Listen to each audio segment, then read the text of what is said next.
వరుసగా సినిమాలు చేస్తున్న మెగా కాంపౌండ్ లోని యంగ్ హీరో వరుణ్ తేజ్ కు ఇప్పటి వరకు చెప్పుకోదగ్గ హిట్ మాత్రం రాలేదు.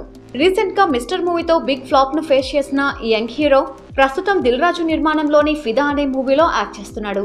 ఈ సినిమాతో పాటు బీవీఎస్ ప్రసాద్ నిర్మాతగా రూపొందబోయే మరో సినిమాకు సైన్ చేసిన వరుణ్ తేజ్ కోసం ఓ డిఫరెంట్ స్టోరీ తయారవుతుందని తెలుస్తోంది.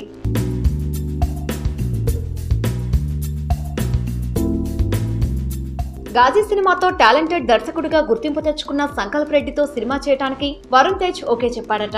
ఈ సినిమా సైన్స్ ఫిక్షన్ స్టోరీతో తెరకెక్కనుందని, వరుణ్ కమిట్ అయిన 2 సినిమాలు పూర్తయిన తర్వాత ఈ సినిమా సెట్స్ మీదకు వెళ్తుందని సమాచారం. ఏదేమైనా గాజీ సినిమాతో మంచి విజయాన్ని అందుకున్న కుర్ర దర్శకుడు హిట్ కోసం ఎదురు చూస్తున్న యంగ్ హీరోకు డిఫరెంట్ సబ్జెక్ట్ తో హిట్ ఇస్తాడేమో చూడాలి.